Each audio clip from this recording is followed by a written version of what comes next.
Hello everyone, welcome back to the channel. So in the earlier video we looked into the basics of economics, like what is economy, what is economics, different approaches of economy, different consensus and stuff. So we'll be resuming the basics of economics in another lecture, that is part 2 of basics of economics.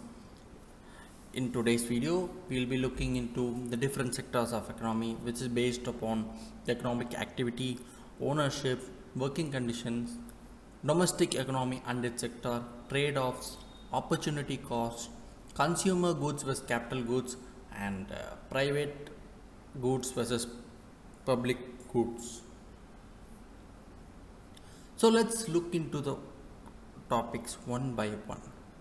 Starting from the different sectors of an economy, we'll be looking into three types based on economic activity. First, let's look into the based on economic activity. It has 5 different sectors: primary, secondary, tertiary, quaternary, and quinary sector. So what is primary sector? So primary sector is the sector which undertakes using natural resources. So what happens is, resources such as agriculture, work such as agriculture, mining, fishing, dairy industry, these all come under the sector of primary sector. So why it is called primary sector is, it is called as so because it forms the base for all the other products, and when the agricultural sector contributes minimum of 50% or more to the national income and livelihood, then it is called as the agrarian economy. So people engaged in the primary activities are called as red collar workers due to their outdoor nature of work. So hope you guys are clear with primary sector. Now let's look into the secondary sector. So secondary sector involves economic activity which involves processing of raw materials which is extracted from the primary sector. So it's also known as the manufacturing economy, as it includes manufacturing goods rather than producing raw materials. So what happens is, it takes raw materials from the primary sector and manufactures the goods. Example of manufacturing can be said as, like, it gathers raw materials from the primary sector and produces produces textiles. So people engaged in this secondary activities are called as blue collar workers. Next comes the tertiary sector. So it is dominated by services led by economic activities like banking, education, healthcare, finances. These all come under the tertiary sector. An economy can be said to be a service economy when it is dominated by activities of service sector, like India. India is a service economy. So this sector jobs are called as white collar jobs. Like, it's very simple, guys. Primary sector focuses on agriculture and related activities. Secondary sector focuses on manufacturing and its related activities. Tertiary sector focuses on services and its related activities. What are the next two? Quaternary and quinary sector. So quaternary sector is nothing but also known as knowledge sector, which demands a separate classification. Like, it is the intellectual aspect of the economy where it enables the entrepreneurs to innovate and improve the quality of services offered in the economy. Like people working in the office buildings, elementary schools, university, hospitals, doctors, theaters, accounting, all these belong to the quaternary sector. Like other tertiary functions, quaternary sector activities also could be outsourced. Like Accounting could be outsourced to other accounting firms. uh, Classrooms, different teachers can handle the classes, so etc. Next comes the queenary sector. The queenary sector is where the top level decisions are made, which also includes the government passing legislation. In the queenary sector, people are very low. I mean, the number of people is very few, but they enjoy the high status in the society. So these workers are called as gold collar professions because it represents highly paid skills such as business executives, research scientists, government officials, etc. So now let us look into the activities based on ownership. So public, private, and PPP. So let's look into one by one. So public sector organization and bodies which are owned, controlled, or where a majority stake with central or state governments or local bodies where its main focus is to serve public and their welfare. A good example is a TNPL, Tamil Nadu Paper Company. Like services like railways, defense, civil administration, these all come under the public sector. This sector provides job security, housing, other benefits like allowances and pension. And this sector is the most preferred by many people around the world and in particular India. So it raises its capital from tax collection, duties, etc. So coming on to the next, private sector. The ownership, management and controls lie with the either individuals, groups or privately owned companies. It should be noted that government does not have any interference in their day-to-day business. And also it should be noted that public sector gets its capital from taxes, duties, while the private sector gets its capital from owners, loans, issuing shares, etc. So public sector works on the concept of welfare while private sector works on the concept of profit. Like private sector offers you better salary, merit based promotion, recognition of work. Like example we can set as IT sector, services based industry, hospitality industry, tourism industry. These all come under the private sector. Next is public private partnership, PPP. So it works where a partnership is between one or multiple public and private bodies which are usually developed for long term projects. It actually helps in attracting funds and gives expertise for certain projects which is usually benefit for the general public. Like national highways are built using constructed using the public private partnership. Metro, airports and telecom infrastructure, these are all built using private public partnership for an example. What happens is accountability of the public sector and the efficiency of the private sector comes together to deliver the service with quite ease. Like for example, Tejas Express in railway industry, health sector where medical colleges are linked with districts to increase the available number of doctors. So these are all certain examples which work under the private public partnership. So now let us look into the based on the working condition. It's organized and unorganized, only two. In the organized sector, the working conditions are good and fixed where employees have their social and benefits. These jobs which is an organized sector are very much registered with the government and different laws and rules apply to them. Employees get assured work and social security, example banking, nursing. This is very much in the organized sector, and it should be also noted that the prevalence of jobs in the organized sector in India is quite low. Coming to the unorganized sector, it is a home based work or self employed work or wage worker, which includes organized sector, which is not covered by any of the acts pertaining to the welfare schemes, such as unorganized workers, Social Security Act of 2008. Like, it is non-unionized due to casual and seasonal nature of employment and scattered workers. I mean, like, workers are not in one single place; they are very much scattered around the entire India, and they don't have a fixed union or one union where which could represent their own rights, duties, etc. No, they don't have that.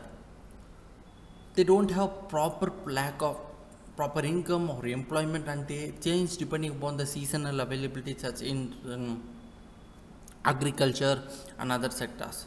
But it should be also noted that unorganized sector contributes almost 60% to the national income. So this is something, if it is regulated in the future, it might bring major benefits for the workers and for the development of national income too. So, we all looked into an economy, different economy based on working conditions, uh, ownership, economic activity, and so. Okay, in an economy, there are certain sectors. Like, there must be certain sectors for its functioning. For example, when you take into India, there are certain sectors like government sector. There's a sector which provides finance, and these sectors. Now let us look into the domestic economy and its sectors. The government sector. The government sectors provide free services to the public, whose function includes like providing households with certain goods and services financed through taxes or other incomes, and redistributive wealth by means of transfer. They, like, as we all know, government sector works for the welfare of the people. They work for the only for the welfare of the people. So they introduce new schemes for proper wealth distribution, and through progressive taxation, they try to help the people who are below the poverty line and stuff. Example, defense, governance, health, education, these can all come under the government sector. Next comes the real sector. So actually, real sector is nothing but these involve the non-financial elements of economy. Like, it's like enterprises, companies, goods. Manufacturing industries. These all come under the production of market goods. They are called real sector. So it's also known that they are also money holding sector. They have money to buy goods, buy the products, and get the income from the products which consumers purchase. So that's why they are also called money holding sector. Next comes the financial sector. This sector is also known as money issuing sector because it includes corporations which are basically in financial activities and intermediations. Example, banks. Banks are something like which provides money, loans to real sector, and sometimes RBI provides loans to the banks. So, and that forms the financial sector. It does not only include the corporations that incur the liability, but on the financial assets like dealers, stock exchanges, foreign currency exchanges. These do not come under the financial sector. Like, only the sector which issues money, like banks, alone come under the financial sector. So we have read about the domestic economy and its sector. Look, we have to know about India. So as we all knew, India transformed from an agricultural economy to services economy, which by skipping the manufacturing phase during the 1990s, and it should be known that this is one of the main reason India is facing unemployment, and in spite of growth in the economy, there is jobless growth because manufacturing generates more jobs than services. And even in the service sector, modern services such as communication, IT, financial sectors have dominated the sector over the traditional service sectors such as retail and wholesale sectors, wholesale markets. So this is the case of India. India transformed from agricultural to services economy, and because of which India is facing the unemployment, high ratio of unemployment in the current scenario. So now let us look into the trade-offs and the opportunity cost. Like this is the important term in the economy as well. Like basic assumption of economics is that it is a science of scarcity. So and therefore there should be some trade-offs. Like what is trade-off in the senses? In a situation where you might have two options, you might have to choose one and give up another. So this is trade-off. You choose one and give up other. Example: RBI will hike the interest rates to target the inflation, even though this move will limit the economic growth. So it should tackle the inflation. So they are here they are limiting the economic growth by hiking the interest rate to target the inflation. So they are using one option by giving up other option. So this is something like one trade-off. On a similar note, a government may borrow to subsidize some agricultural expenses. So subsidizing agricultural expenses by borrowing. This option is chosen, which increases the government debt. Okay, this increases the government debt, but addresses the poverty and ensures the stability. So when trade-offs are there are opportunity costs too. So whenever there is a trade-off, there is always a hidden opportunity. Like for example, so money which you have, which a government has, can be used either to build roads or school. If the government chooses to build roads, then the opportunity cost occurs for not going to school, because not everyone might get the opportunity to attend the school. That's why government schools fees are low, public schools fees are high, quite high. Like if government uses all the money to build roads and increase the flow of transportation, but they do not concentrate on building schools for children, like the next generation, then that sector, that area of people will not have better school. Will not have a good school, a government school or whatever it may be, to attend this. Will not have school for children to attend, and because of which they will be forced to push with work related to some transportation. So this is something we should take into consideration. Like when trade-offs, what is trade-off is when you choose one option, there is always when you choose one option, it might require sacrificing other option. And when it comes to opportunity cost, whenever there is a trade-off, there is always a hidden cost, hidden opportunity cost, or whatever it may be. So now coming to next, let's look into the consumer goods and capital goods. So consumer goods are nothing but those are the goods that are consumed to satisfy the customer, the needs of the customer. There are two types: durable, non-durable. Durable are things which stay for long period of time, like automobiles, furniture, while non-durable are goods which are only for limited period of time, like food, beverages, etc.